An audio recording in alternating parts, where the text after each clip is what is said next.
Kembali kita bertemu dalam tema siapakah sesamaku yang terambil dari Lukas pasal 10 ayat 25 sampai 37. Lukas pasal 10 25 sampai 37 demikian firman Tuhan. Orang Samaria yang murah hati. Pada suatu kali berdirilah seorang ahli Taurat untuk mencobai Yesus.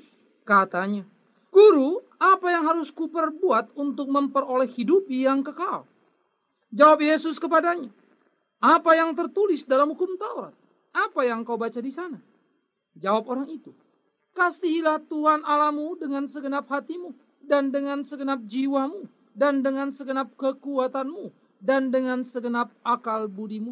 Dan kasihilah sesamamu manusia seperti dirimu sendiri." Kata Yesus kepadanya, "Jawabanmu itu benar. Perbuatlah demikian, maka engkau akan hidup." Tetapi untuk membenarkan dirinya, orang itu bertanya kepada Yesus, "Dan siapakah sesamaku manusia?" Jawab Yesus, "Adalah seorang yang turun dari Yerusalem ke Yeriko. Ia jatuh ke tangan penyamun-penyamun yang bukan saja merampoknya habis-habisan, tetapi yang juga memukulnya, dan yang sesudah itu pergi meninggalkannya setengah mati. Kebetulan ada seorang imam turun melalui jalan itu. Ia melihat orang itu, tetapi ia melewatinya dari seberang jalan. Demikian juga seorang Lewi datang ke tempat itu. Ketika ia melihat orang itu, ia melewatinya juga dari seberang jalan. Lalu datang seorang Samaria yang sedang dalam perjalanan ke tempat itu. Dan ketika ia melihat orang itu, tergeraklah hatinya oleh belas kasihan. Ia pergi kepadanya lalu membalut luka-lukanya. Sesudah ia menyiraminya dengan minyak dan anggur. Kemudian ia menaikkan orang itu ke atas keledai tunggangannya sendiri, lalu membawanya ke tempat penginapan dan merawatnya. Keesokan harinya ia menyerahkan 2 dinar kepada pemilik penginapan itu. Katanya, "Rawatlah dia. Dan jika kau belanjakan lebih dari ini, aku akan menggantinya waktu aku kembali." Siapakah di antara ketiga orang ini menurut pendapatmu adalah sesama manusia dari orang yang jatuh ke tangan penyamun itu? Jawab orang itu, "Orang yang telah menunjukkan belas kasihan kepadanya." Kata Yesus kepadanya, "Pergilah dan perbuatlah demikian." Saudara, pada bagian pertama kita akan coba melihat si ahli Taurat yang bertanya ini. Saudaraku yang kekasih, bertanya adalah sesuatu yang penting dan baik di dalam kehidupan ini. Jikalau bertanya karena kita tidak tahu dan mempunyai keinginan untuk tahu, sehingga kita menjadi tahu dari situasi yang tidak tahu, maka bertambahlah pengetahuan, bertambahlah kesukaan hidup kita. Itulah tujuan sebuah pertanyaan. Untuk itulah kita bertanya. Tetapi hari ini kita melihat bagaimana si ahli Taurat itu mengajukan pertanyaan kepada Yesus. Ia bertanya karena ingin mencobai Yesus. Itu yang dikatakan di dalam Alkitab. Sikap yang sombong bukan satu sikap yang rendah hati. Ia ingin mencobai Yesus untuk membuktikan bahwa dia adalah seorang yang mempunyai banyak pengetahuan. Dan tentu dia berharap Yesus tidak mampu menjawab pertanyaannya. Dan dia akan memberitahukan jawabannya sehingga Yesus dipermalukan. Yang kedua, saudara yang kekasih, dia bertanya adalah pengetahuan untuk rasionya, tetapi tidak untuk dijiwai di dalam hidupnya. Sehingga pertanyaan itu satu konsumsi untuk memenuhi benak dan pikirannya. Dia bertanya hanya sebatas kepuasan akal budinya. Tetapi ia tidak menikmati apa yang didapatnya menjadi sesuatu bagian dari dalam hatinya. Yang ketiga, saudara, dia bertanya bukan dari apa yang dia tidak tahu, tetapi dari apa yang dia tahu. Hanya memang ternyata tidak dilakukannya. Itu sebab ketika Yesus memberi contoh ini dan mengatakan lakukanlah, dia betul-betul malu, saudara yang kekasih. Karena ternyata dia bertanya dari apa yang diketahuinya, tetapi tidak pernah dikerjakannya. Rasionya mampu menangkap, tetapi tidak disertai oleh satu pemahaman di dalam hatinya untuk direnungkan, apalagi lahir menjadi sebuah tindakan yang nyata di dalam kehidupan. Bertanya seharusnya adalah untuk memenuhi rasio kita, pemikiran kita karena tidak tahu. Dan bertanya seharusnya menyenangkan hati karena kita mengerti apa yang tidak kita mengerti, tahu apa yang tidak kita tahu. Dan akhirnya itu melahirkan satu rangsangan untuk kita melakukannya karena yang kita tahu itu menyenangkan bagi hidup kita. Ahli Taurat itu bertanya padahal dia tahu apa jawabannya, sehingga dia tidak mendapatkan apa-apa dari pertanyaannya kecuali rasa malu karena terpojok. Dan ia terpojok karena perilakunya sendiri. Yang menganggap seakan-akan dia orang paling pintar dan paling hebat. Dan orang lain bodoh.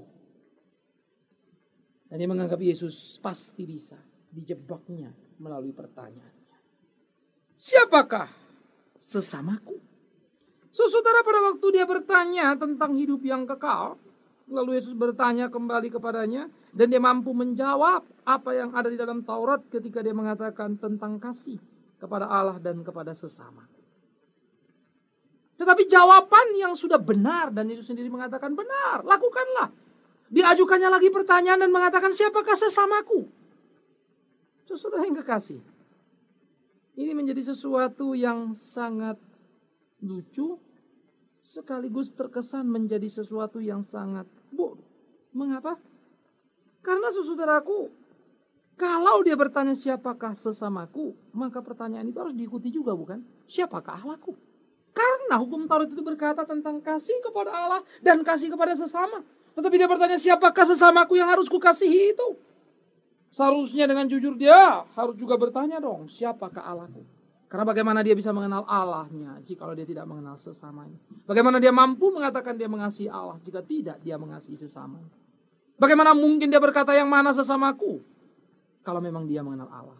Maka pertanyaan itu hanya menunjukkan satu hal. Dia tidak mengenal Allah. Atau kemungkinan kedua. Dia pura-pura tidak tahu siapakah sesamaku. Sesamaku siapakah? Maka Yesus memberikan satu jawaban. Justru menjadi satu hal yang penting. Siapakah sesamaku adalah sesuatu hal yang mudah dimengerti. Bukan untuk diperdebatkan, tetapi untuk dilakukan. Tetapi dia justru memperdebatkan dan mempermasalahkan hal yang apa harusnya dikerjakan. Kasihlah sesamamu. Siapa sesamaku? Bukannya dia bertindak untuk mengasihi dan berkata, ya aku akan mengasihi. Tapi justru membuat satu problem menjadi rumit karena mempertanyakan siapakah sesamaku. Saudara, yang kedua kita melihat dari pertanyaan ini justru pertanyaan ini hanyalah memang dikatakan untuk membenarkan dirinya. Membenarkan dirinya maksudnya apa? Seakan-akan dia ingin berkata, siapakah sesamaku yang harus kukasihi itu? Jikalau aku tidak mengasihi sesamaku, itu bukan karena aku tidak mengasihi loh Tuhan. Tetapi aku karena tidak tahu siapa sesamaku. Jadi aku tidak salah. Itulah sebenarnya dibalik kalimat tanyanya. Yang ingin menyembunyikan bagian yang harus dikerjakannya, yaitu mengasihi sesama seperti diri sendiri. Yang memang tidak pernah dikerjakannya. Jika dia berkata untuk membenarkan dirinya, siapakah mereka? Karena aku ingin mengasihi mereka. Siapakah mereka? Aku akan mengasihi mereka. Seakan-akan itulah yang diucapkannya. Tetapi yang asli adalah karena ia ingin membenarkan dirinya. Jikalau aku tidak mengasihi, itu hanya karena satu hal. Karena aku tidak tahu siapa yang kukasihi. Maka di sini pertanyaan itu mengakibatkan hal yang ketiga lagi pada prinsip siapakah sesamaku, yaitu si ahli Taurat ini sudah memanipulasi kebenaran yang sebenarnya sangat faktual. Ia memanipulasi kebenaran itu dengan berdalih dan berargumentasi yang dibuat-buat. Saudara, saya tidak bisa membayangkan berapa banyak sebenarnya di antara kita di dalam hidup kita selalu berusaha untuk memanipulasi kebenaran-kebenaran yang ada demi kebenaran diri kita. Dan berapa banyak di antara kita menegur orang lain dengan mengangkat firman Tuhan. Tetapi sebaliknya yang ditegur pun menjawab dengan firman Tuhan. Lalu terjadilah perdebatan dua orang dengan sama-sama mengangkat firman Tuhan.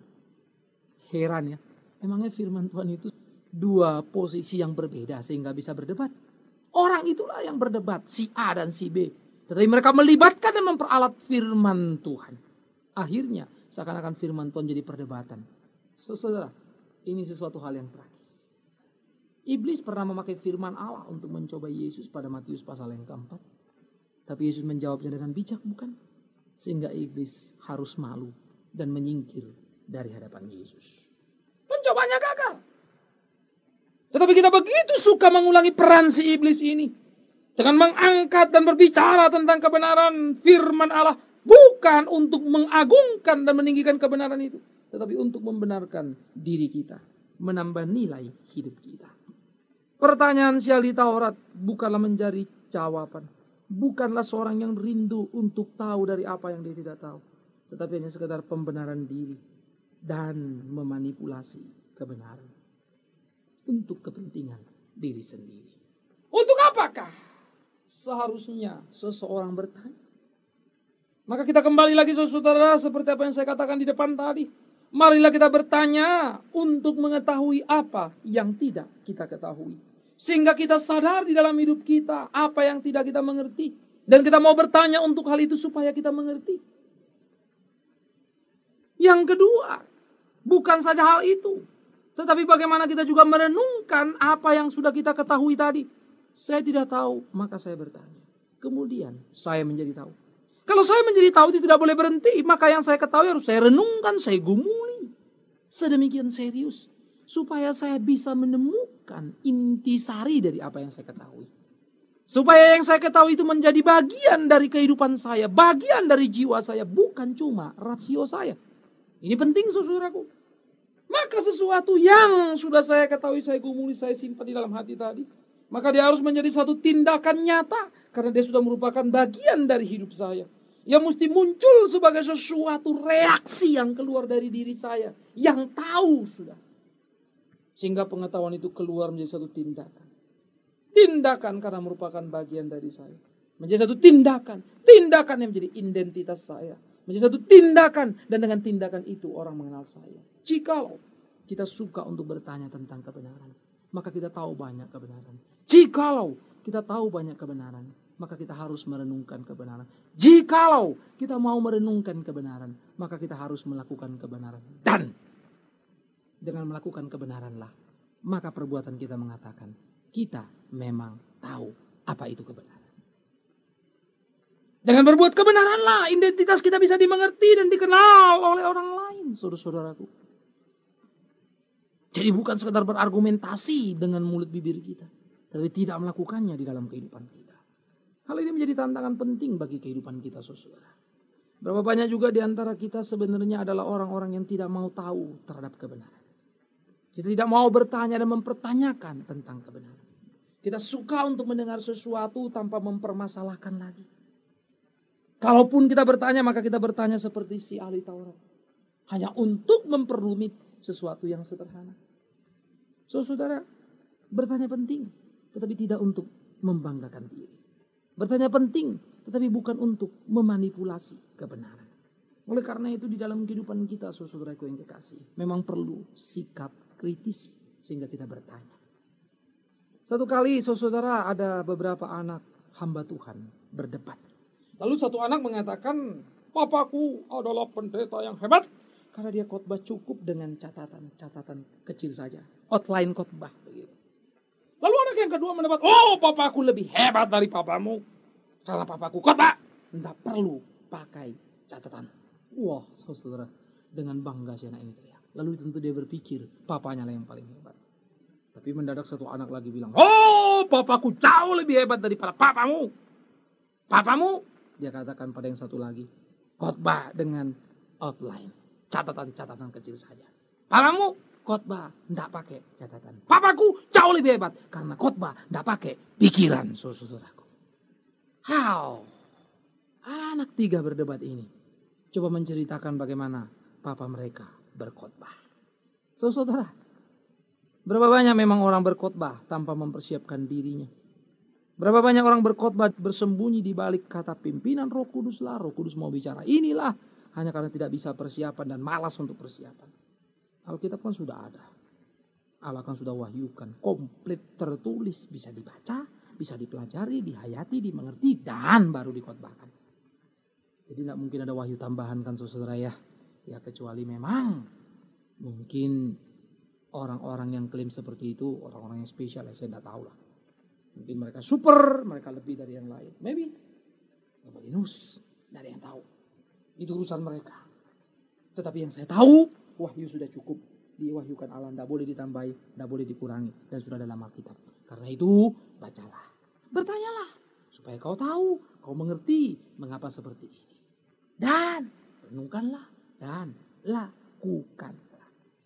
Oleh karena itu saudara yang kekasih, bertanya tentang kebenaran menjadi penting.